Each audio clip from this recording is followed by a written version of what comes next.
सच्चिदानंद भगवान की जय। सद्गुरुदेव भगवान की जय। कि हम किस तरह से कर्म करें कि कर्म न बने। क्या ऐसा किया जाए कर्मों के बारे में कि हम भवसागर को पार कर लें, यह प्रश्न है। एक प्रश्न है कि साधन चतुष्टय को फिर से बताइए। तो अभी पिछले वीक में ही पूरा पिछले संडे को बताया था, थोड़े थोड़े में आपको बताएंगे, है ना। आप सब रिवाइज करना, उसका चिंतन मनन करना, ठीक है। एक बार फिर सुनो। सच्चिदानंद भगवान की जय। सद्गुरुदेव भगवान की जय। सच्चिदानंद भगवान की जय। सद्गुरुदेव भगवान की जय। अम्बे अम्बे बोलो जगदम्बे, अम्बे बोलो, अम्बे अम्बे बोलो जगदम्बे, अम्बे बोलो, अम्बे अम्बे बोलो जगदम्बे, अम्बे बोलो, अम्बे अम्बे बोलो जगदम्बे, अम्बे बोलो, अम्बे अम्बे बोलो जगदम्बे, अम्बे बोलो, अम्बे अम्बे बोलो जगदम्बे, अम्बे बोलो, अम्बे अम्बे बोलो जगदम्बे, अम्बे बोलो, अम्बे अम्बे बोलो जगदम्बे, अम्बे बोलो, अम्बे अम्बे बोलो जगदम्बे, अम्बे बोलो, अम्बे अम्बे बोलो जगदम्बे, अम्बे बोलो, अम्बे अम्बे बोलो जगदम्बे, अम्बे बोलो, अम्बे अम्बे बोलो जगदम्बे, अम्बे बोलो। सच्चिदानंद भगवान की जय। सद्गुरुदेव भगवान की जय। अभी पिछली बार हमने बताया था आपको साधन चतुष्टय के बारे में, और अभी बोले सभी अच्छा बोले जो भी बोले हैं। लेकिन एक बात हम कहना चाहेंगे कि हमने आपको पहले कभी बताया है क्या अन्वय व्यतिरेक, इसके बारे में एक लंबा हमने आपको प्रवचन सुनाया था, जिसमें बताया था। अभी कोई पूछ भी रहा था कि अन्वय व्यतिरेक क्या है, तो हम छोटे में उस चीज़ को बताएंगे कि जब प्रवचन करते हैं तो शुरू करते हैं, है ना, थोड़ा वर्णन करते हैं, इधर उधर का बताते हैं, लेकिन जब सच्चिदानंद की बात पूर्ण हो जाती है उसके बाद फिर से शुरू नहीं करते, समझे। जब आपने सच्चिदानंद तक पहुंच गए, सच्चिदानंद की बात कर ली, है ना, फाइनल हो गया, वहाँ तक आपने पहुँचने की बात, अब फिर से नीचे की बात नहीं करनी। बोलिए सच्चिदानंद भगवान की जय। सद्गुरुदेव भगवान की जय। तो कर्मों का क्या खेल है ना। कहा कर्मन की गति न्यारी, प्यारे कर्मन की गति न्यारी। कर्म तो ऐसा विषय है जिसमें बोले जाओ कितने भी टाइम बोलते जाओ, कोई उसकी लिमिट नहीं है। लेकिन एक छोटी बात है जो आज रखी गई है कि हम कैसे कर्म करें कि हम भवसागर से पार हो जाए। हम इस मार्ग में भी आ गए हैं, हमें सद्गुरु भी मिल गया है, हमें सुनने का भी मन रहता है, जिज्ञासा भी रहती है, लेकिन कई बार ऐसा लगता है कि हम गलत कर्म कर जाते हैं। बहुत सोच समझ के रहते हुए भी जाने अनजाने में हमसे गलत कर्म हो जाते हैं, और फिर बाद में उस पर विचार करते हैं तो बहुत बुरा लगता है। तो पहली बात तो यह है कि जो कर्म हो जाते हैं उनको छोड़ दीजिए, उस पर अफसोस बिल्कुल नहीं करना है। जो हो गया हो गया, उसको आप बार बार याद करोगे, बार बार रिमाइंड करोगे तो वो पक्का हो जाएगा, क्योंकि आपने जान के तो किया नहीं, आपका कोई ऐसा इरादा तो था नहीं, धोखे में हो गया, अनजाने में हो गया, तो उसको नहीं कर्म नहीं बने, वो रखा नहीं जाए, संचित कर्मों में ना जाने पाए, उसका एक ही तरीका है कि आप उसको वहीं छोड़ दीजिए, उसका कोई अफसोस मत करिए, कुछ मत। हाँ, इतना है कि सावधानी रखिए कि फिर से ना हो। बस यही प्रायश्चित का है कि एक बार जो हो गई गड़बड़ी है वो फिर से ना हो, यही प्रायश्चित है यहाँ का। यहाँ के थोड़े सब चीज़ें अलग अलग हैं, जैसा और जगह सुनाते हैं, कथाओं में होता है, 3 घंटे की कथा होती है, उन सब से बिल्कुल अलग अलग परिभाषा है ना। जो सुनते हैं वो जानते हैं कि वहाँ तो ऐसा बोला था, यहाँ ऐसा बोला। यहाँ बात कुछ दूसरी है, यहाँ दूसरे को मालूम नहीं करना, स्वयं को ही जानना है। यहाँ पर स्वयं को ही जानना है, उसके अनुसार जीवन ढालना है, उसी के अनुसार चलना है और उसी के अनुसार सोचना है। क्योंकि हम वो को नहीं ढूंढ रहे, वो तो बड़ा दूर है, उसके आप गुणगान कर लो, जितने गुणगान बने कर लो, लेकिन वो मिलेगा नहीं, वो तो वही है। हम तू की बात भी नहीं कर रहे कि तू ऐसा, तेरी कृपा है, तू सामने बैठा है, आँखों को बड़ा आनंद आ रहा है, ये वाली बात भी नहीं कर रहे। हम तो बात ये कर रहे हैं कि मैं ही, मुझ में ही मैं हूँ। तो जब मेरी ही बात करनी है तो अंदर ही उतरना पड़ेगा, अपने अंदर ही झांकना होगा, बाहर जाने की ज़रूरत नहीं है, सिमटना है। जितना ज़्यादा सिमट सको, जितना ज़्यादा छोड़ते जाओ, जितना ज़्यादा उलझनों को छोड़ो, जितना ज़्यादा बात करने का कम कोशिश करते जाओ, कम से कम बात करें, ज़रूरी है वही करो, तो आप अपने में एक दिन आ ही जाओगे निश्चित। लेकिन हम ये भी बता दें कि सबसे आसान यही है, जिसको देखा ही नहीं, जाना ही नहीं, पता नहीं कहाँ है, 7वें आसमान पे है, 4थे आसमान पे, उस कहाँ जाओगे ढूंढने उसको?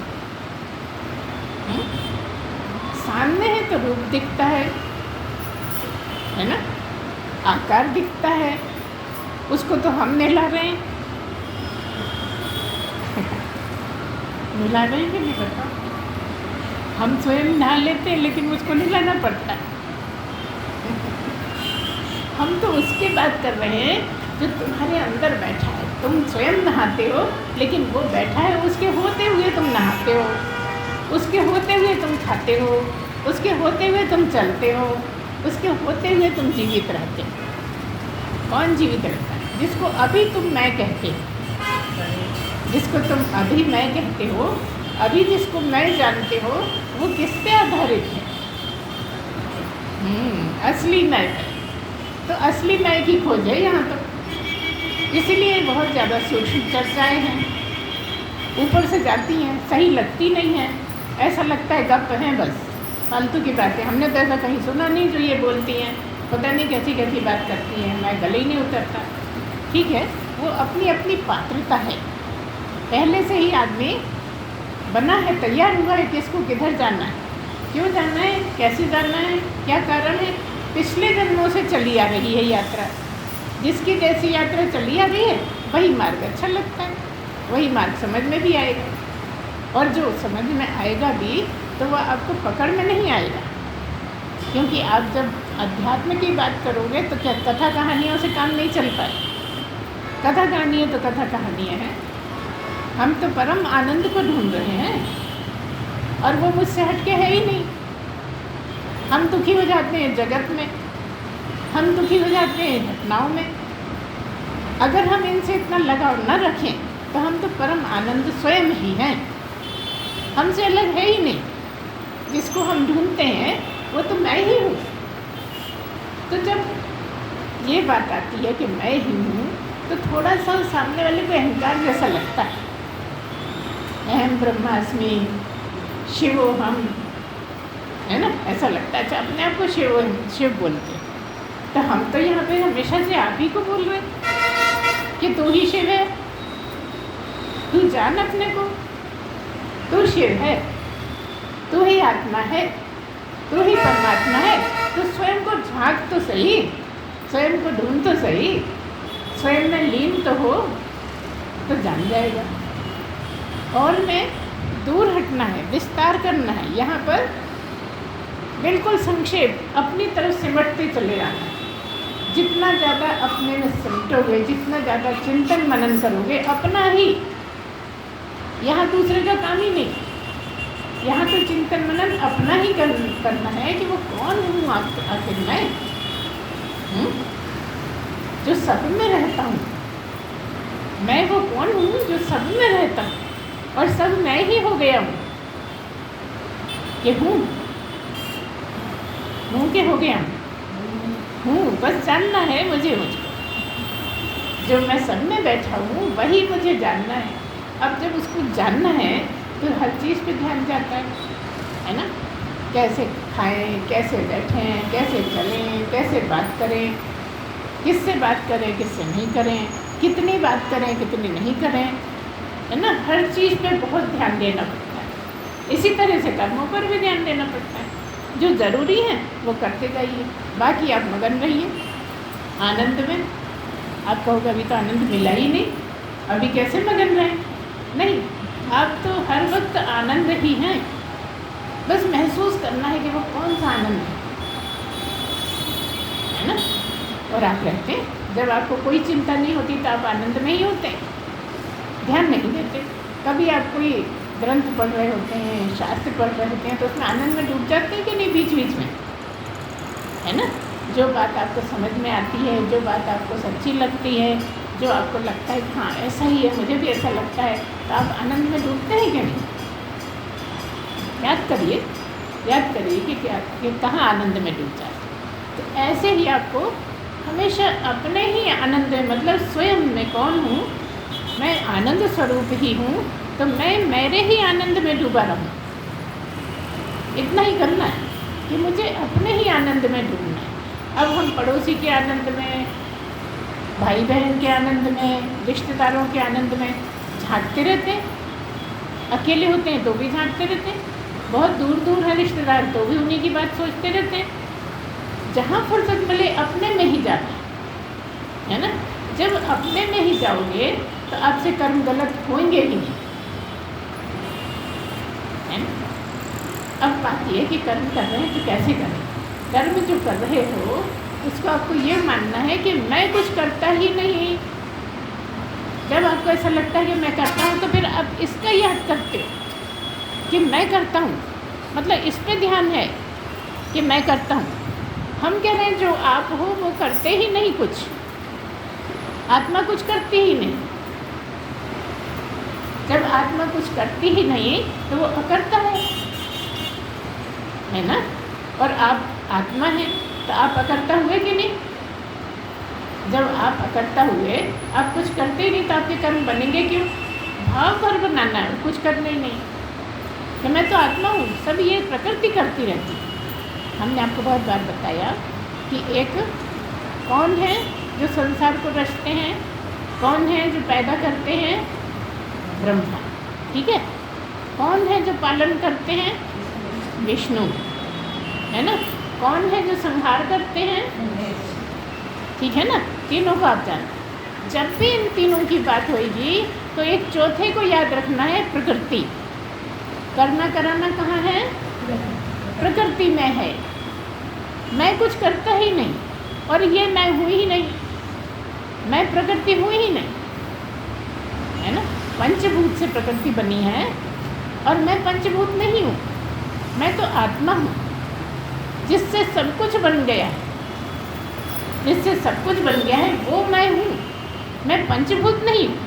पंचभूत तो लिए बैठा हूँ, पंचभूत तो मुझे मिलते हैं छूटते हैं, मिलते हैं छूटते हैं। मैं पंचभूत नहीं हूँ। मैं कौन हूँ? मैं अपंचीकृत हूँ।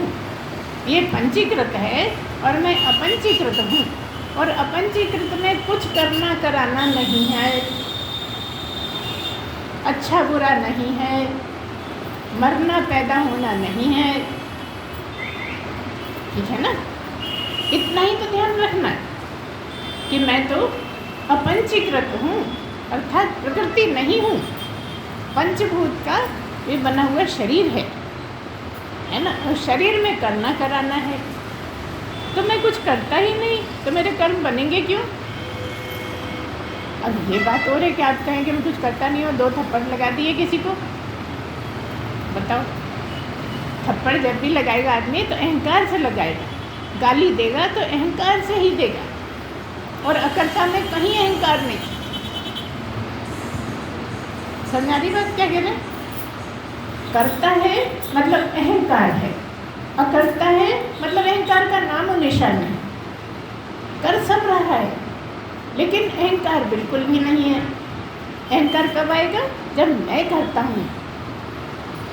जब मैं करता हूँ का भाव होएगा तो अहंकार होएगा, और अहंकार होएगा तो कर्म बनेगा। क्योंकि अहंकार के साथ जब करा तो कर्ता हो गया, और अहंकार छोड़ के किया तो अकर्ता हो गया, और अकर्ता हो के करा तो कुछ कर्म ही नहीं बनने, है ना। बस इतना ही बार बार जब भी करते हो तो यही ध्यान में रहे कि मैं अकर्ता हूँ, मैं कुछ करता ही नहीं। क्या हूँ मैं? आत्मा हूँ। आत्मा में करना कराना है ही नहीं, खाना खिलाना है ही नहीं, जीना मरना है ही नहीं। मैं वो तत्व हूँ जिसमें जीना मरना है ही नहीं, है ना। बस इतना अगर आप हमेशा ध्यान में रखें तो आपका काम बन जाएगा। मुश्किल थोड़ी है, क्योंकि आप पहले से ही ब्रह्म हो, पहले से ही आनंद स्वरूप हो, लेकिन भूल जाते हो। बार बार अहंकार सिर उठाता है और कर्म बन जाते हैं। बार बार आपको अहंकार फंसाता है और आप फंस जाते हैं। अगर आपको ये ध्यान रहे सब करते हुए, अगर ये ध्यान रहे कि मैं तो अकर्ता हूँ, तो कोई कर्म नहीं बना। देखो यहाँ करना मना बिल्कुल नहीं है। ज्ञान के बाद तो खूब करो भी, खूब बोल भी लो, सब जो भी, क्योंकि बोल ही तो रहे हैं। अभी क्या कर रहे हैं? बोल रहे हैं ना लगातार, 1-1 घंटे बोल लेते हैं। इसका क्या होता है? आप कहोगे नहीं ये तो वाणी है, वैसे भी बोलते हैं। कितने लोग आते जाते हैं, चर्चा करते हैं, बैठते हैं। तो पूर्णता प्राप्त मनुष्य को बोलना बंद क्यों नहीं है मना? इसीलिए मना नहीं है कि वो जान गया कि मैं ब्रह्म हूँ, मैं आत्मा ही हूँ, और जो आत्मा सोई परमात्मा। अब मुझसे अलग है ही कहाँ? जिसको मैं ढूंढता हूँ वही मैं हूँ। अब कहाँ जाऊँ ढूंढने? अब आपके साथ ये कि आप देखने की कोशिश करनी है, देखने की इच्छा रखते हो। देखने की इच्छा नहीं, आप ही हैं। आप आपको कैसे देखेंगे? आपने कभी अपनी आंखें देखी? कोई अपनी आंखें देख पाया? कोई मान लो भेड़ा भी होएगा तो दूसरा जानेगा कि भेड़ा है। भेड़े को नहीं पता लगेगा कि मैं भेड़ा हूँ, क्योंकि अपनी आंखें दिखती नहीं है, है ना। ऐसा ही मामला है यहाँ कि मैं को नहीं देख सकता। मैं सब देख सकता हूँ, जगत देख सकता हूँ, लेकिन मैं मुझको नहीं देख सकता। आपको कोई शीशे में देख सकता है, शीशे में कैसे देखेगा?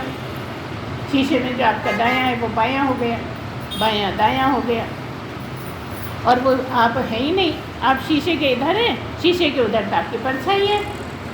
तो आप आपको देख रहे हो कि आपकी परछाई को देख रहे हैं? बता दो आप कहते हैं हम तो रोज़ शीशा देखते हैं, हम अपने आप को हर दिन देखते हैं। अपने आप को आज तक कोई देख ही नहीं पाया, देख सकता ही नहीं। जब देखना संभव ही नहीं है, कितना ही जोर लगा ले कि आज तो मैं अपने आप को देखूंगा, तो हाँ अपने को समझ तो सकता है कि मैं कौन हूँ। तो क्या पाएगा? ये सच्चिदानंद ही हूँ, मैं परम आनंद ही हूँ, आनंद स्वरूप ही हूँ, ऐसा समझ में आएगा। तो ये क्या है विषय? ये विषय देखने का नहीं है, ये विषय समझने का है।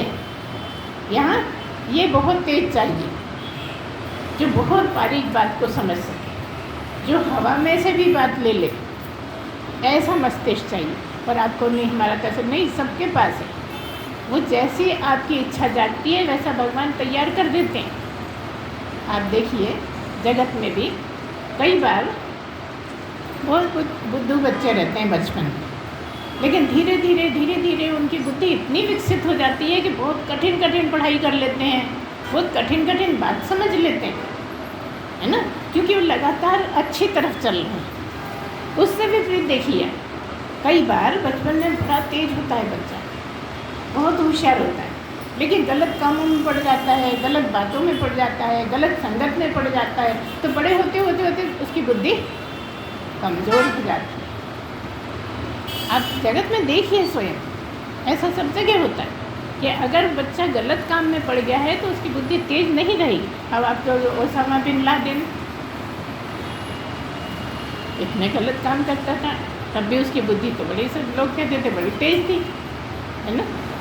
तो वो अभ्यास, अभ्यास से तो सब होता है, लेकिन बुद्धि की जहाँ तक बात है तो आप जैसे मार्ग पे चलेंगे वैसी आपकी बुद्धि विकसित होती जाएगी। गलत मार्ग में चलोगे तो अच्छी तरह से बिल्कुल मन हट जाएगा, गलत बातें बहुत जल्दी पकड़ में आ जाएंगी, उसी में डूबे रहने को मन होगा, बार बार उसी की चर्चा करें, अपनी करें, उसकी करें, इसकी करें, पड़ोस की करें, बस वही बातें करें, तो बुद्धि मंद हो जाएगी। और अगर आप कठिन विषय लेंगे, कठिन विषय में दिमाग लगाएंगे तो आप तेज हो जाएगी आपकी बुद्धि। ये सब जगत की बातें हैं, जगत से बाहर की कुछ नहीं है, सब हमारी तुम्हारी ही बातें हैं, है ना।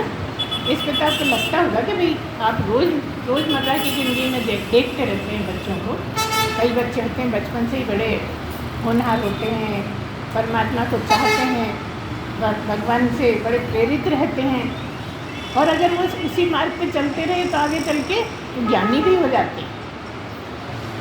देखिए, भगवान ने दी है और जो दिया है उस पर चलते हैं तो वो सफल हो जाते हैं, और अगर भटक गए तो कुछ भी नहीं, जन्म ही व्यर्थ हो गया। मनुष्य जन्म है लेकिन व्यर्थ हो गया।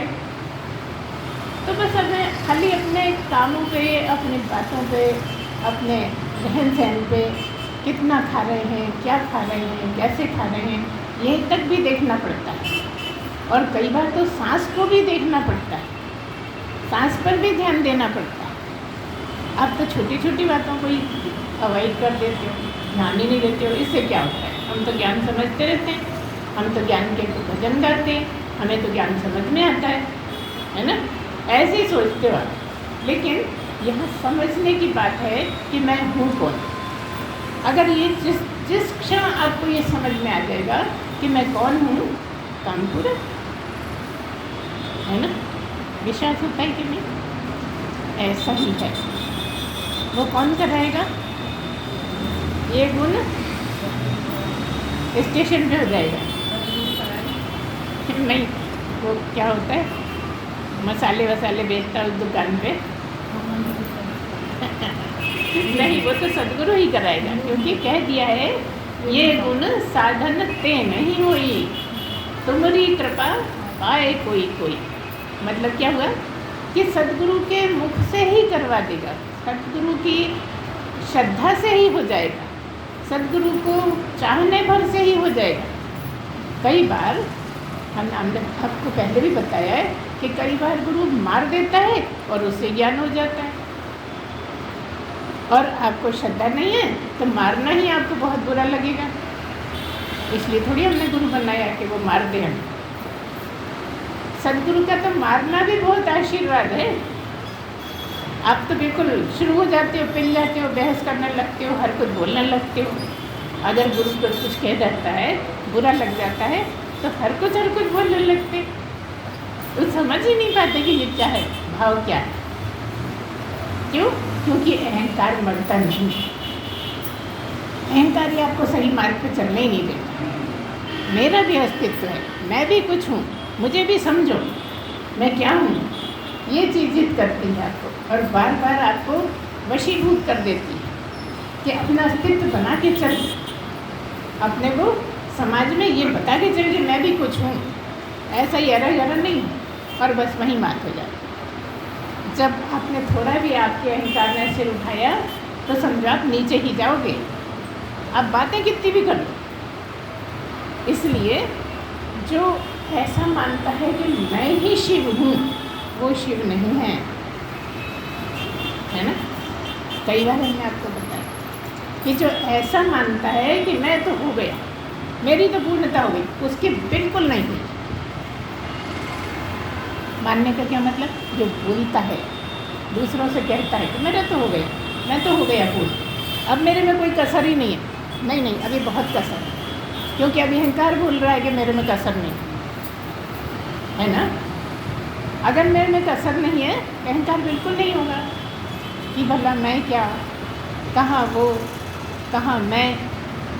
और ये ठीक समझ में आ गया कि जो वो वही मैं, तो अहंकार है नहीं। जहाँ अहंकार है वहाँ परमात्मा है, जहाँ परमात्मा है वहाँ अहंकार नहीं ना। अक्सर ये बोलते रहते हैं आपसे 60% 50%, है ना। होते होते 10%, 5%, जिस समय 0 होगा उसी समय 100 हो जाएगा शिव का होना, परमात्मा का होना। तो अब आप ये तरकीबें लगाइए कि अहंकार मरे, अहंकार मरे तो परमात्मा जगे, और अहंकार बढ़े तो परमात्मा बहुत बहुत बहुत दूर है। परमात्मा से मिलना बहुत मुश्किल है, क्योंकि अहंकार बैठा है, जहाँ अहंकार बैठा है वहाँ से परमात्मा को कुछ लेना देना ही नहीं है। अब तू ही बहुत बड़ा, मैं तो छोटा सा, मैं तो दिखता ही नहीं, इतना छोटा हूँ, दिखता तक भी नहीं हूँ, इतना छोटा हूँ। अब तू इतना महान, तू समाज में बैठता है, तेरी इज्जत है, तेरी इच्छा है कि मेरे सब रिस्पेक्ट करें, है ना। क्या मतलब है कि आप में बहुत अहंकार है, और अहंकार ही मारना है। जिस दिन अहंकार मर गया उस दिन परमात्मा जग गया। इतना ही तो करना है, और करने से होता नहीं। ये और मुश्किल है कि करने से हो जाए तो सभी कर लें। तो जब परमात्मा सदगुरु के में बैठकर ही आपका काम करा देता है तब हो जाता है, और होता है, ये निश्चित है कि होता है। तो क्या मतलब है, आप क्या करेंगे इसके लिए? इसके लिए आपको उसकी पात्रता बनानी पड़ेगी। पात्रता कैसे बनेगी? पात्रता बनेगी साधन चतुष्टय से, जो पिछली बार बताया था, लेकिन आज फिर से कहा है कि आप थोड़ी छोटे में बता दीजिए। तो ये साधन चतुष्टय क्या है? साधन चतुष्टय वो सब है इसमें जो एक ज्ञानी के को आवश्यकता है, ज्ञान प्राप्त करने के लिए जिसकी पूरी आवश्यकता है, सारे शास्त्र बोलते हैं। कई लोग हमसे कह देते हैं कुछ नहीं करना होता, वो तो अपने आप ही हो जाता है। हम कितने भी गंदे हैं, कितने भी खराब हैं, कितनी भी गाली देते हैं, वो तो हो जाएंगे तो सब खत्म हो जाएगा। नहीं, होता ही नहीं खत्म, वो तो अंतिम सांस तक चलेगा अगर आपने प्रयत्न नहीं किया। अगर आपने आदतें नहीं खत्म करी तो नहीं, फिर गालियाँ ही बैठी हैं, परमात्मा नहीं बैठने वाला। अब परमात्मा को गालियों के साथ बिठा लो, बताओ।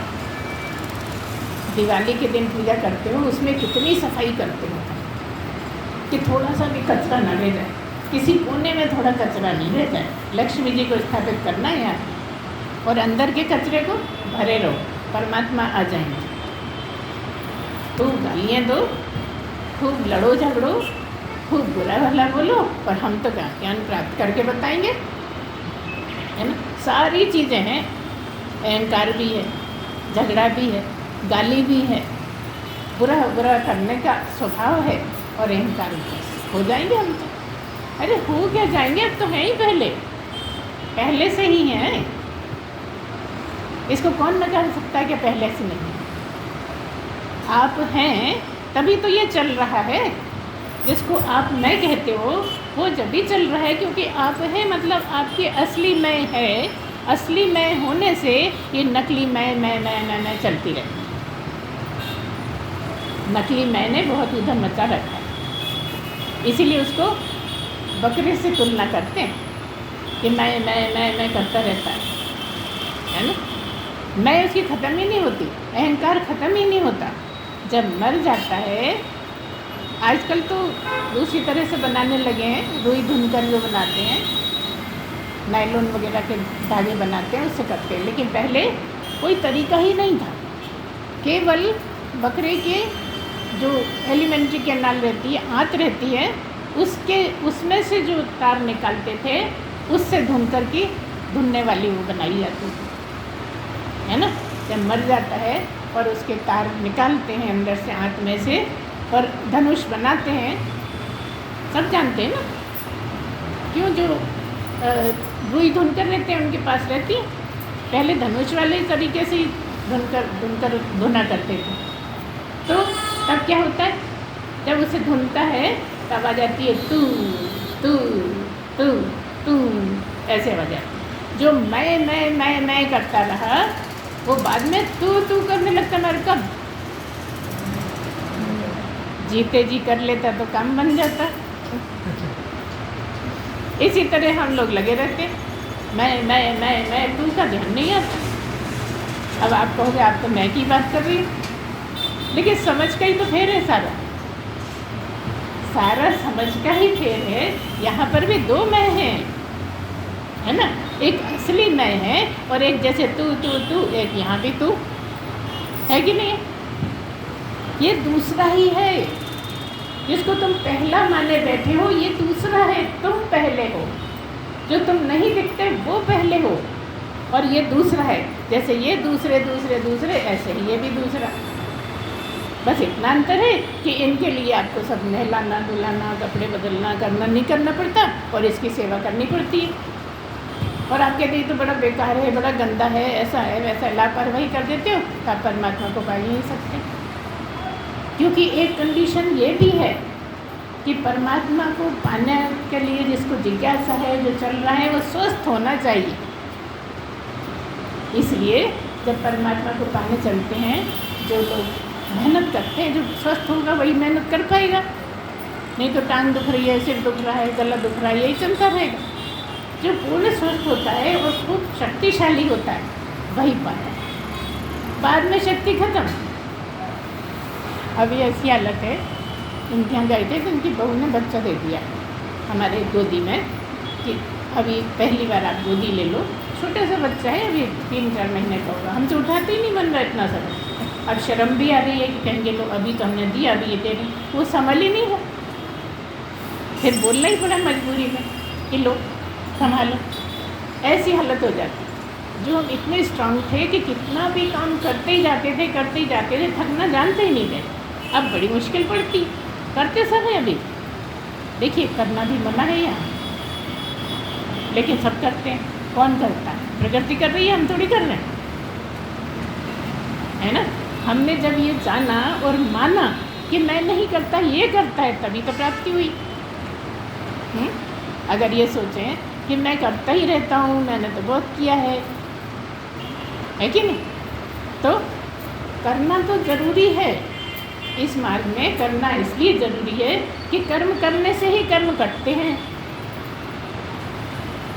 देखिए कई बार होता है कि किसी ने शादी कर ली, 3-4 बच्चे पैदा कर लिए, अब तुम भगवान से मिलने जा रहे, छोड़ के चले गए। अब बताइए सही है?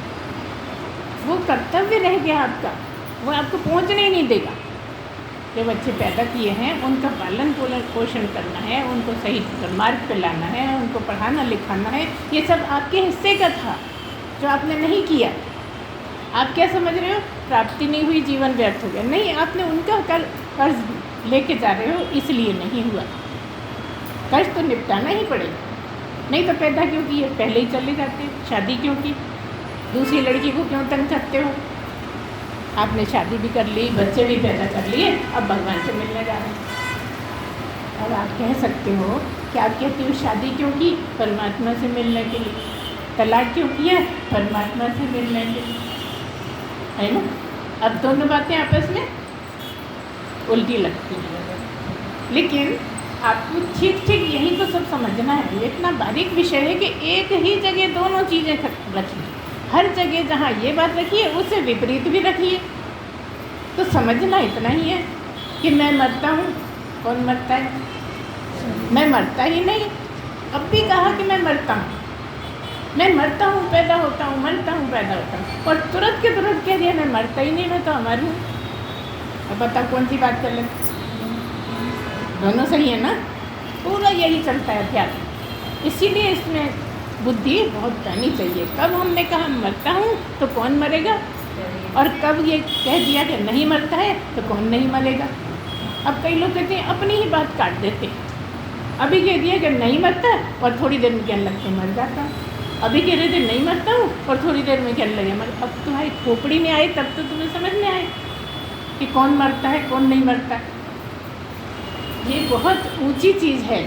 अध्यात्म को समझना समझाना दोनों ही बहुत कठिन, इसलिए कोई ही इसको बता पाता है। हजारों लाखों करोड़ों में कोई ही होता है जो इसको समझा पाता है, और हजारों लाखों करोड़ों अरबों में कोई ऐसा होता है जो समझ पाता है। और बहुत से लोग तो सुन के भी कुछ नहीं समझ पाते, गालियाँ देते हुए चले जाते।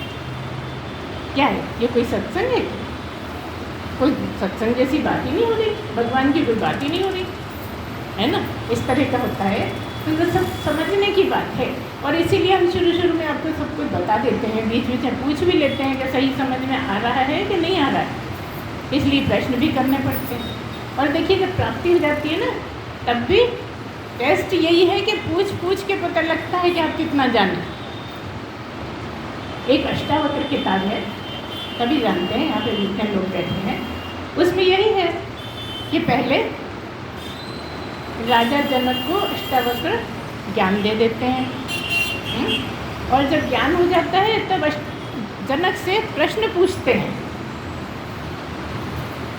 अष्टावक्र पूछते हैं और राजा जनक जवाब देते हैं। अष्टावक्र वाली किताब में यही है कि पहले अष्टावक्र ज्ञान देते हैं, जनक ज्ञान देते हैं। पूरे जीवन जनक लगे रहे, बहुत सारे तपस्वियों को, साधुओं को, संतों को, सबको बुलाते थे, सभा करते थे, लेकिन तब भी ज्ञान प्राप्त नहीं होता था। बड़े बड़े संत बड़े दूर दूर से आया करते थे, लेकिन ज्ञान प्राप्त होता ही नहीं था।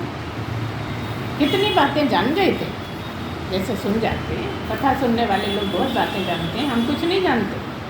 आपको वैसे भी कोई गुरु होते हैं क्योंकि अब तो अध्यात्म भी भरा है, अध्यात्म के अलावा कुछ है ही नहीं यहाँ पे। तो इस तरह से कितने ही लोग आते जाते रहे, लेकिन नहीं ज्ञान हुआ। और एक 12 साल का लड़का अष्टावक्र, उसने ज्ञान दे दिया। 50 साल के रहे होंगे कि 60 के रहे होंगे राजा जनक, और 12 साल का गुरु, उसने ज्ञान दे दिया। अब इसकी बात और किसी दिन करेंगे। तो बात हो रही थी साधन चतुष्टय। ये साधन चतुष्टय क्या है? चतुष्टय मतलब 4 पॉइंट हैं। साधन मतलब साधना करने के 4 पॉइंट हैं। वो क्या क्या हैं? सबसे पहला विवेक, है ना। दूसरा वैराग्य, तीसरा षट संपत्ति, और चौथा मुमुक्षुत्व। सबसे पहला विवेक, है ना। विवेक का मतलब आपसे पूछा जाए या कोई बाहर वाले से पूछा जाए कि विवेक क्या कहें? बुद्धि। हमने अपने लड़के का नाम विवेक रख लिया। विवेक का मतलब क्या होता है? बुद्धि। यहाँ बुद्धि नहीं है। अध्यात्म में विवेक का मतलब है कि आप ये जानिए कि कौन है जो सदा रहता है और क्या है जो खत्म होता रहता है। एक कौन है जिससे सब होता है, जो कभी मरता ही नहीं, और एक ये है कि मरता रहता है, पैदा होता रहता है, बनता रहता है, बिगड़ता है। आपको केंद्रित किस पे होना है? जो सदा रहता है, जो कभी मरता ही नहीं। अगर ये ठीक ठीक याद रहने लगे कि नित्य क्या है, नित्य परमात्मा है, आत्मा परमात्मा नित्य, और अनित्य अनात्म संसार प्रकृति, है ना। तो आप प्रकृति में भी रचे बसे हो, प्रकृति से हट के नित्य में आपको रहना होगा। नित्य मतलब परमात्मा में ही रचे बसे रहना पड़ेगा। हर वक्त उसी की बात जो आपको बताते हैं सत्संग में, वो वाली बातें, मनन चिंतन ऐसा होता रहे, धीरे धीरे आपको बिल्कुल आराम से आ जाए। बस इतना ही कारण है कि आप संसार में पूरा समय निकालते हैं और हम परमात्मा में पूरा समय निकालते हैं। हम बात करते हैं तो भी परमात्मा में, कहीं जाते आते हैं तो भी अपने में ही, लेकिन आप सत्संग में हो तो भी चले जाते हो घर। बता देना सत्संग जाते हो कि नहीं? बैठे यहाँ हो और बात कर रहे हो घर के दरवाजे की, बात करते हो घर के चूल्हे की, अरे अभी तो ये भी करना है जाके, है ना। इतना ही अंतर हो, कोई अंतर नहीं है। तो बस इतना ही प्रयत्न करना है कि आप हर वक्त नित्य में जमे रहें। चाहे बात करते हो तो भी नित्य में, कहीं जाते हैं तो भी नित्य में, नहाते हैं तो भी नित्य में, खाते हैं तो भी नित्य में। अब इसकी तरकीबें आप लगाओ। खाने पहले बैठे, पहला गसा नित्य के नाम, कहीं जाना नहीं है, मूर्ति के पास भी नहीं जाना, कहीं जाना, यहीं के यहीं पहला गसा उसको समर्पित। जीता जागता जो हजम कर लेता है, ऐसा भगवान आप ही आपके अंदर बैठा है। कहाँ भटकते रहते? हम तो शिव भगवान को मानते हैं, हम तो शिव के मंदिर ही जाते हैं। अरे यहाँ बैठा है शिव, यहाँ यहाँ यहाँ यहाँ सबके अंदर बैठा है शिव। उसको खिलाओ, उसको मनाओ, उसको याद करो, उसी में ठहरो, उसी में रहने की आदत डालो। तुम शिव ही हो, फिर देर का ही की। इतने दिन में तो नए लोगों को भी समझ में आने लगा होगा कि वो शिव कौन है ना? आप ही हो, आपसे हटके ही नहीं। हम तो भैया मंदिर हो जाते हैं सुबह, है ना, शिव जी के दर्शन करे आते हैं, बस हो गया। बाकी टाइम क्या करते हो? बाकी टाइम ध्यान दो क्या करते हो? आपको हर वक्त शिव में ही रहना है, और उस शिव में नहीं, इस शिव में, इस शिव में, इस शिव में भी नहीं, इस शिव में, इस शिव में जो हैं, अपने ही अंदर वाले शिव में रहना है। जिसने उसमें रमना सीख लिया वो वही हो गया। वो क्या गया, पहले से ही था, जान गया कि मैं वही हूँ। गुरु जी कहते थे कि तुम पहले से ही हो, विश्वास नहीं होता था, अब लगने लगा कि मैं वही हूँ। इतने तक ही तो जाना है, यात्रा तो इतनी है। तो विवेक का मतलब नित्य अनित्य का ध्यान रखना है ना। और वैराग्य का मतलब, जल्दी बोलिए, वैराग्य का मतलब क्या है कि किसी कर्म के फल की आशा मत कर। बस इतनी छोटी सी बात है, कर्म कर, कर्म के फल की आशा मत कर। बिल्कुल छोटे छोटे में रिमाइंड कर रहे हैं, क्योंकि पिछली बार विस्तार से हो चुका है। एक ही बात है, विवेक पहला पॉइंट, वैराग्य फल की आशा मत कर, हो गया। ऐसे मत पढ़ो कि हमने तो कद्दू छोड़ दिया, हमने तो बैंगन छोड़ दिया, हम तो बड़े वैरागी हैं, उन्होंने फलाने महात्मा ने कपड़े छोड़ दिए। अरे प्राप्ति तक नहीं हुई, सारे जीवन निर्वस्त्र रहते रहे, सड़कों पे घूमते रहे, लेकिन प्राप्ति नहीं हुई। और प्राप्ति इस गंवार को, घर बैठे काम कर रहे हैं, कोई सेवा वाला नहीं, कोई कुछ करने वाला नहीं। सब पड़ोसी समझ रहे हैं, अरे वो तो बहुत महात्मा थे, बड़े ऊंचे महात्मा थे, निर्वस्त्र रहते थे, उनकी इनकी भला क्या बराबरी। लेकिन ये तो हम ही जानते हैं ना, हमारे गुरु ही तो जानते हैं कि सारी ज़िंदगी इतनी मेहनत करके भी वो वहाँ नहीं पहुँचे, केवल उनके त्याग के नाम से पूजे जाते, क्योंकि आपके बस का नहीं है वो। और बस का भी हो जाएगा तो कौन परमात्मा मिल जाएंगे, बताओ। कितने लोगों का बस में हो जाता है, छोड़ देते हैं, कपड़े छोड़ देते हैं, कद्दू छोड़ देते हैं, बैंगन छोड़ देते हैं, हम मिठाई नहीं खाते, हम दूध नहीं पीते। बहुत लोग मिल जाएंगे आपको तरह तरह की चीज़, छोड़ने से थोड़ी परमात्मा मिल जाएगा।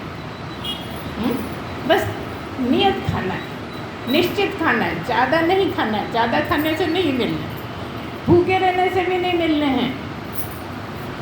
एक निश्चित रूप में, एक निश्चित मात्रा में खाएंगे तो आप साधक हैं, अपने आप को साध रहे हैं। बढ़िया लग रहा है, खूब खा लिया डर डर के, साधक नहीं है। अपने पे कंट्रोल हो, है ना। कोई चीज़ बहुत खराब लग रही है, दूसरी चीज़ बनी नहीं है, ये तो खराब लग रहा है, नहीं खाएंगे।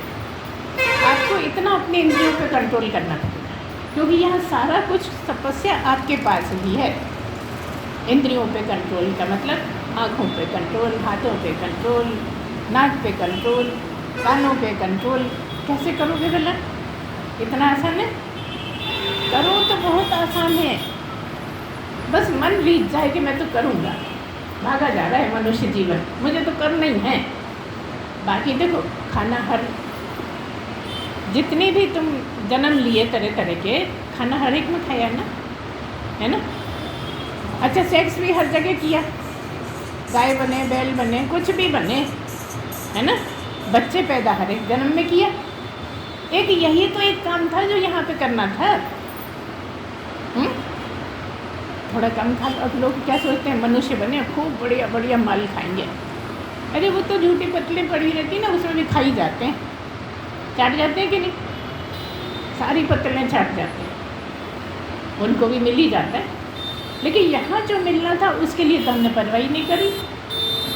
जो बार बार मिलता नहीं है मनुष्य जीवन, लेकिन तब भी हम पशुओं की तरह लगे रहे, अहंकार में पड़े रहे, अहंकार में कभी सींग मारते, कभी हाथ मारते हैं, टांग मारते हैं, दुलत्ती मारते हैं, है ना, कभी भोगते हैं, सब करते रहते हैं। बस वही नहीं करते जो हमें मनुष्य जीवन में करना है। जानवरों की इतनी आदत अभी भी हमारे अंदर पड़ी है कि हम जानवरों वाली बातें करते रहते हैं। मनुष्य के लिए बस एक ही काम निश्चित है कि आप परमात्मा को जान जाओ, स्वयं को जान जाओ, तो विवेक जगाओ, है ना। विवेक कब जगह माना जाएगा? जब आपको हर वक्त ये ध्यान आता रहे कि नित्य एक ही है, बाकी सब अनित्य है ना। और जो भी करता हूँ मुझे उसकी मर्ज़ी, जो भी फल देना हो वो दे, ना देना हो ना दे, मुझे कोई रोना नहीं है। कोई मर गया तो जाए, कोई पैदा हो गया तो आए, मुझे क्या फ़र्क पड़ गया बताओ। इसके कारण तुम लगाव में आ जाते हो, क्योंकि इस शरीर का उस शरीर से संबंध है। कोई इसका भाई, कोई इसका पति, कोई इसकी बहन, कोई इसका पड़ोसी, कोई इसका मित्र। तुम्हारा कौन मित्र? जहाँ एक ही है और वो सब में बैठा है तो मित्रता के लिए दूसरा कहाँ है? जब आप इसमें भी, इसमें भी, इसमें सारे जगत के सब में आप ही बैठे हो तो दूसरा कहाँ है? बता। उस मेरा ना कोई भाई, ना बहन, ना बंधु, कोई नहीं, मैं ही मैं और सब में मैं। इतना ही समझना कि अब जब मैंने जाना तो मैंने ये जाना कि मैं सब में मैं ही हूँ। मैं किससे चिढ़ूँ, किससे जलूँ, किसको बुरा कहूँ, कौन मेरा खास है, कौन मेरा ना खास है? मैं ही मैं हूँ सब में बैठा, तो कौन खास और कौन ना खास? कब होता है जलन? कब होती है? जब मैं दूसरे को ज़्यादा समझता हूँ, अपने को कम समझता हूँ। जब सब में मैं ही बैठा हूँ तो जलन कौन किससे करेगा? जलन के लिए भी दो चाहिए ना। तो जो सब में बैठा है और जो जहाँ कोई नहीं बैठा वहाँ भी बैठा है, वो कौन? मैं ही, नित्य ही, है ना। इस तरह से आपको फिर समझना है जो कहा जाता है षट संपत्ति। अभी क्या क्या कर दिया? दो कर दिए, विवेक और वैराग्य। तीसरा षट संपत्ति का मतलब है, षट संस्कृत में कहते हैं छः को, है ना। संपत्ति तो यहाँ सब जानते हैं, संपत्ति के पीछे तो दौड़ ही रहे हैं सब, सारा जगत संपत्ति के पीछे दौड़ रहा है। लेकिन यहाँ की संपत्ति अलग है। यहाँ की संपत्ति है सम। सम मतलब समता में रहने की प्रैक्टिस करना। दम, दम मतलब इंद्रियों का दमन करना, है ना। तितिक्षा, तितिक्षा का मतलब सहन शक्ति को बढ़ाना। जरा सा किसी ने बोला, अपन ने चौगना बोल दिया कि हमें कुछ समझा ही नहीं तुमने, हम क्या चीज़ें तुम नहीं जानते। तितिक्षा अगर है तुम्हें प्रैक्टिस तितिक्षा की, किसी ने बोला तो बोला, उसने अपने मुंह से बोला, अपना बिगाड़ा, मेरा क्या बिगाड़ सकता है तुम? मैं तो ब्रह्म ही हूँ ना, मेरा कोई क्या बिगाड़ लेगा? ये बात ध्यान आना चाहिए। जब आप नित्य को याद रखोगे तो ये हमेशा ध्यान रहेगा कि मेरा कोई कुछ बिगाड़ ही नहीं सकता। नित्य की हर जगह ज़रूरत है आई की याद रखने की। बस एक नित्य को पकड़ लोगे तो सब आसान, है ना। आत्मा को पकड़ लोगे तो सब आसान, क्योंकि अनात्म में भी आत्मा ही है ना। हर चीज़ में आत्मा है, क्योंकि आत्मा से ही सब कुछ बना है। जब आत्मा से ही सब बना है तो आत्मा से अलग कुछ कैसे हो सकता है? उसी से बना है, उसी में बैठा है। जहाँ कुछ नहीं है वहाँ भी बैठा है। बैठा क्यों बोल देते हैं? बैठा खड़ा है क्या? वो तो है इसलिए बैठा बोल देते हैं। वो हमारे तुम्हारे जैसा बैठने वाला तो है नहीं, मक्खी जैसा बैठता नहीं, बरिया जैसा बैठता नहीं। वो तो सब जगह उपस्थित है, इसलिए कहा जाता है बैठा है ना। इतना ही तो समझना है कि सम मतलब समता में ठहरना, शांति में ठहरना और ज़्यादा अपने आप को विचलित नहीं होने देना। दम मतलब अपनी इंद्रियों का दमन कर लेना, मतलब इंद्रियों पे कंट्रोल हो जाना। तितिक्षा मतलब सहन शक्ति बढ़ा लेना कि कोई कुछ भी कहे मेरा कोई कुछ नहीं बिगाड़ सकता। मैं कौन हूँ? अगर कोई बिगाड़े, कोई तलवार लाके मेरे सामने आ जाए तो काटेगा तो इसी को, मुझे कौन काट सकता है? काट सकता है मैं? किसी के दम है काटना? कौन सी वाली तलवार से कटूंगा बताओ? इसलिए समझना है सम दम तितिक्षा और चौथा उपरति। गुड। उपरति का मतलब जगत से उपराम हो जाना। अभी हम जगत में ही बंधे हुए हैं, जगत में ही विचरण कर रहे हैं, जगत का ही सोचते हैं, जगत की वस्तुओं का सोचते हैं, जगत के बंधनों का सोचते हैं। हम ऐसे हो जाएं कि जगत से हटकर और परमात्मा में ठहर जाए। उप मतलब समीप है ना, उप मतलब समीप, रति मतलब प्रेम। परमात्मा से जब रति हो जाए, परमात्मा से प्रेम हो जाए, उसको कहेंगे उपरति। कब होगा प्रेम? जब हम संसार से थोड़ा अलग हटेंगे तब परमात्मा से प्रेम होगा। आप कहोगे एक हाथ से परमात्मा को पकड़े रहें, एक हाथ से हम जगत को पकड़े रहें, नहीं चलेगा। अच्छा अभी बताओ, जब जगत को पकड़े थे, जब परमात्मा को पकड़े थे क्या? अब थोड़ा टाइम दे दो कि जगत को छोड़ो, परमात्मा को पकड़ लो। जब तुम नहीं पकड़े थे परमात्मा को, तो अब क्यों पकड़ते हो जगत को?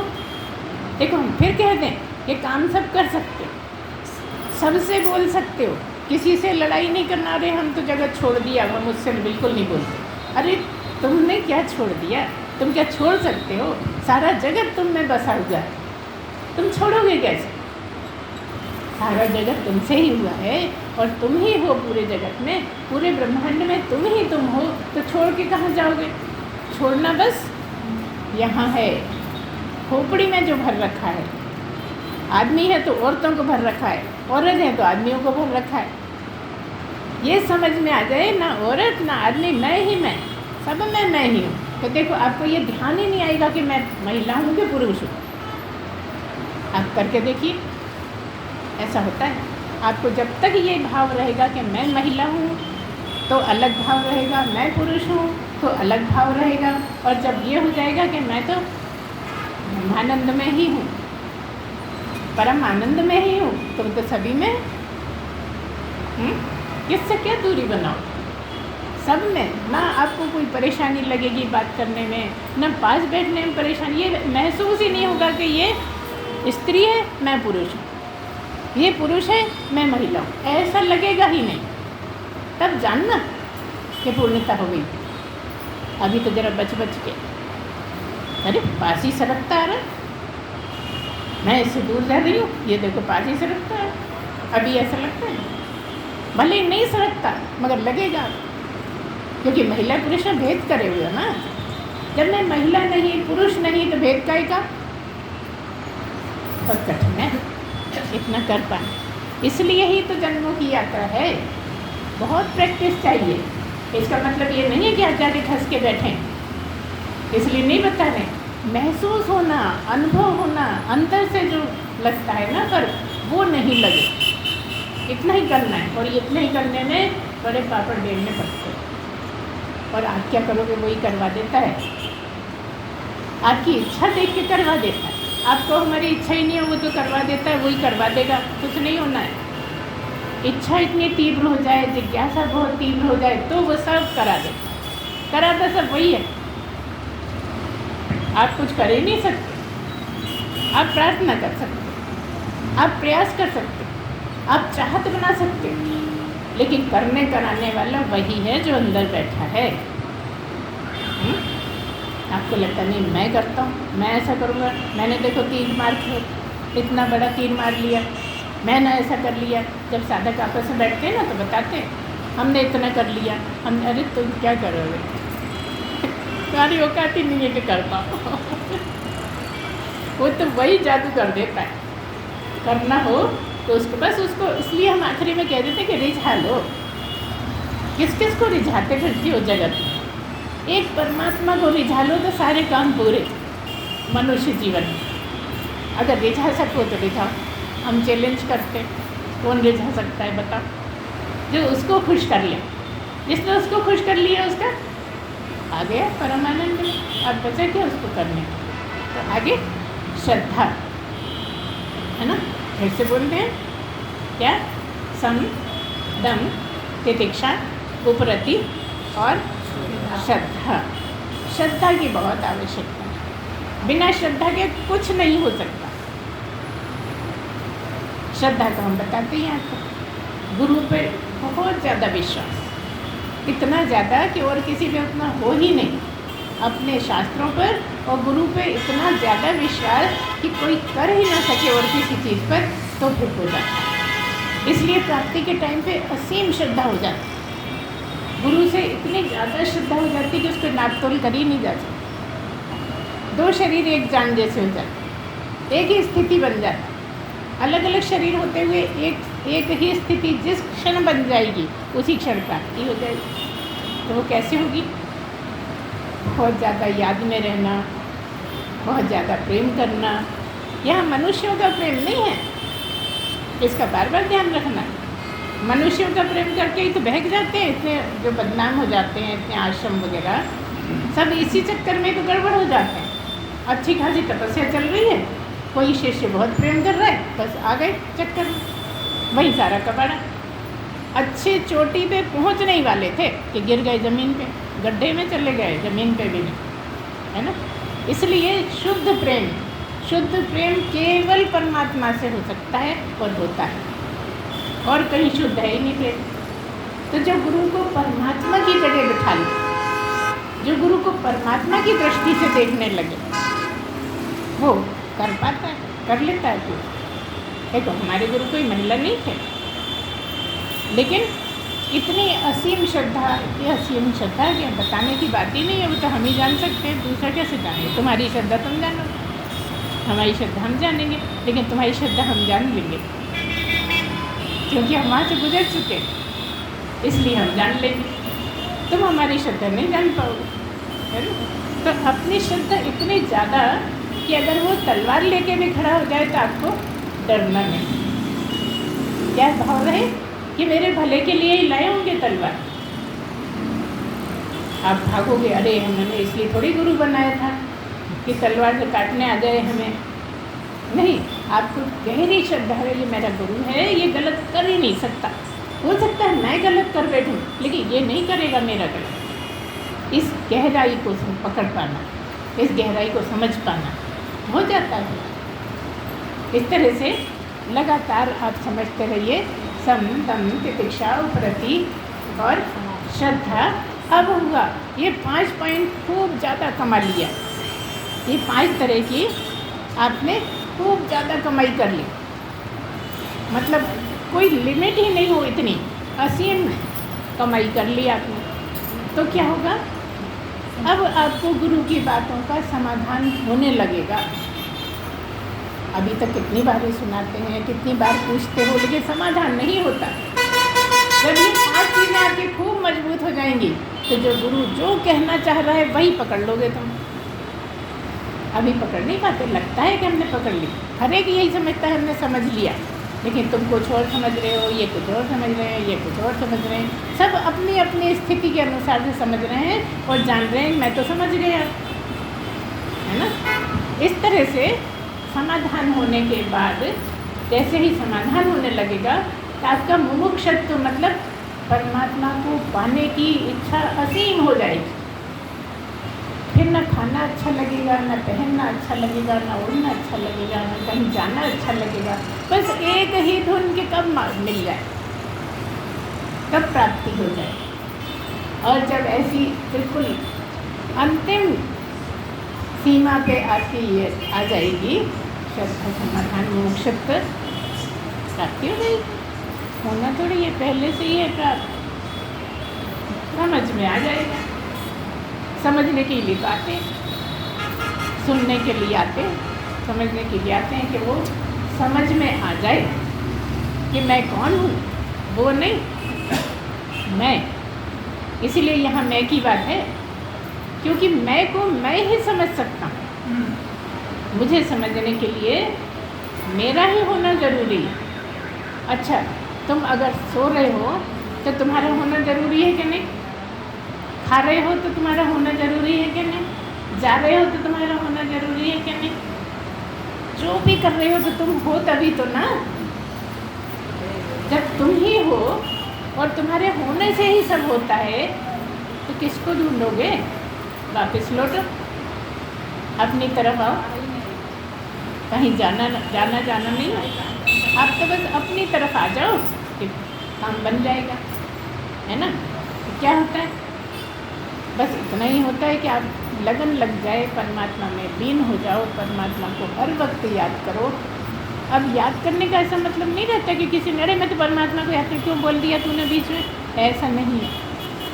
इसका मतलब है आप परमात्मा को याद ही नहीं कर रहे। अगर थोड़ी भी झुंझलाहट है, परमात्मा को याद नहीं कर रहे, गुस्सा भरा है कि होता नहीं, इतना कर रहा हूँ तो भी होता नहीं।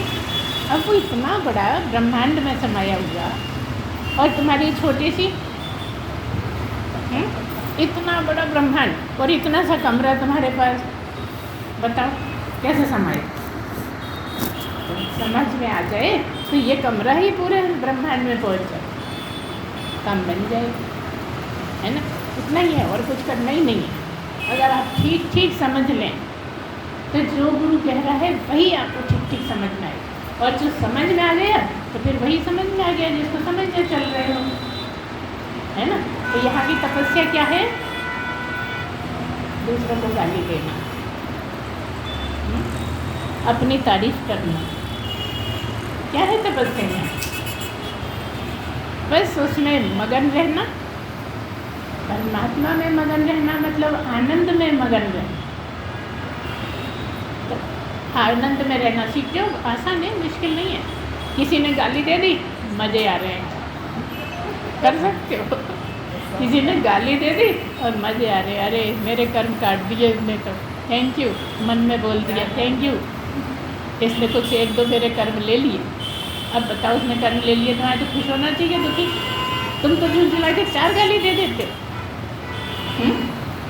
किसी ने कुछ कह दिया, तुम्हारा कुछ बिगाड़ दिया, कुछ कर दिया, तुम्हें दुखी कर दिया, तो खुश होने की ज़रूरत है, याद रखो। दुखी करा तो दुखी होने की ज़रूरत नहीं है। उसने दुखी करा तो तुम्हें तुरंत खुश होने की ज़रूरत है कि दुख ले लिया उसने। ये बड़ी बुद्धि है, समझ में नहीं आती है, कि जब समझ में आ जाता है ना तो सब समझ में आ जाता है। तो आपको अगर एक बार समझ में आ गई बात कि मैं कौन हूँ, तो सब समझ में आ गया। और जब समझ में आ गया तो समझ में आने को कुछ बचा ही नहीं, समझने समझाने को कोई ज़रूरत ही नहीं है, फिर आप ही गुरु हो गए, है ना। तो कैसे हो गए? निर्मल मन से, क्योंकि कह दिया है निर्मल मन जन सोई मही पावा, मोहे कपट छल छिद्र न भावा। बस निर्मलता करो। कैसे? दूसरी लाइन में जवाब, पहली लाइन में प्रश्न है, क्या है? मोहे कपट छल छिद्र न भावा, दूसरी लाइन है ना। और पहली लाइन निर्मल मन जन सोई मई पावा, जिसका मन निर्मल होगा वो मुझे पालेगा। अब कैसा निर्मल होगा? न छल हो, न कपट हो, न द्वेष हो, न राग हो, है ना, न गालियाँ हो, न ज़्यादा चिपका चिपकी हो, है ना। हमसे तो भैया तुम्हारे बिना रहा नहीं जाता, तुम तो रोज़ आ जाया करो, 10 मिनट बात कर लिया करो, ये सब नहीं।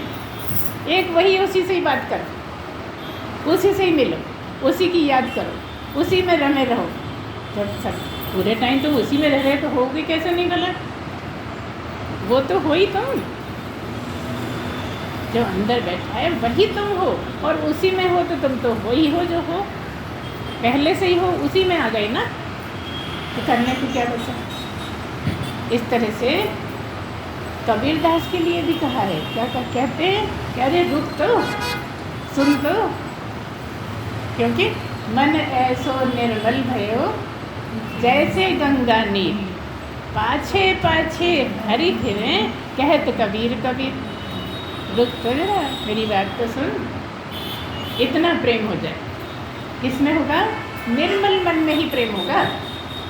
छल कपट के साथ प्रेम नहीं हो सकता, दिखावा होगा, है ना। हो सकता है क्या? या तो कपट रहेगा या प्रेम रहेगा, या छल रहेगा या प्रेम रहेगा। इन सब का ऐसा ही मामला है कि दो में से एक ही रहते। अगर कपट है तो प्रेम नहीं रहेगा, अगर छल है तो प्रेम नहीं रहेगा।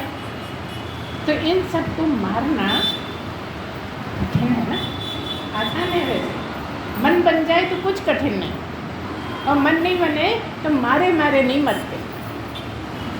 अब बताओ, जैसे जल में लहरें, तो तुम उसको लहर बोलते हो ना, लहर बोलते हो ना।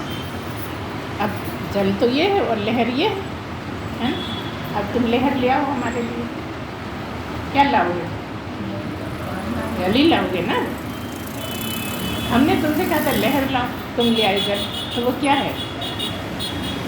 जल ही तो है, सब जल ही जल तो है, सब परमात्मा ही तो है, सब परमात्मा ही तो है। अब बताओ किससे करोगे तुम द्वेष? किससे करोगे? जब सब परमात्मा ही है तो किससे द्वेष करोगे? किससे राग करोगे? किससे छल करने की आवश्यकता है? जब तुम ही हो गए वो, जो वो वही मैं, तो अब कैसे करना है? अब दो रहे ही नहीं। इसी को कहते हैं अद्वैत विद्या। यहाँ दो है ही नहीं, यहाँ एक ही है और सब में वही एक ही है। एक से दूसरा है ही नहीं कि ये शिव जी हैं, ये कृष्ण जी हैं, राम है, ऐसा नहीं। सब में एक ही बसा है, जो शिव में, वही कृष्ण में, वही राम में और वही तुम। नाम अलग अलग हैं, नाम अलग अलग हैं, रहने वाला सब में एक ही। सब में एक इसलिए कि उसी एक को तुम्हें पाना है तुम्हारे अंदर, उसी एक को तुम्हें पाना है तुम्हारे अंदर, उसी एक को तुम्हें पाना है तुम्हारे अंदर, है ना।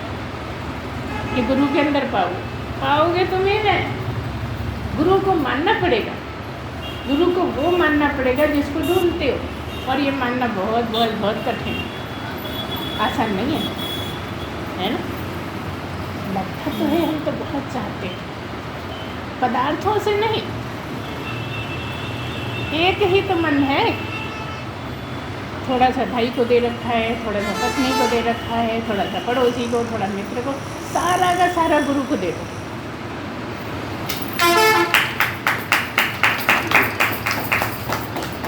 एक ही तो है, सबको के साथ बांटते कर ले, सब समेट के बस एक गुरु को दे दो। हम पक्का वायदा करते अभी लो।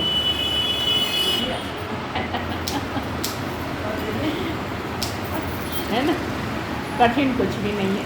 तो आज इतना ही बोलिए। सच्चिदानंद भगवान की जय। सद्गुरुदेव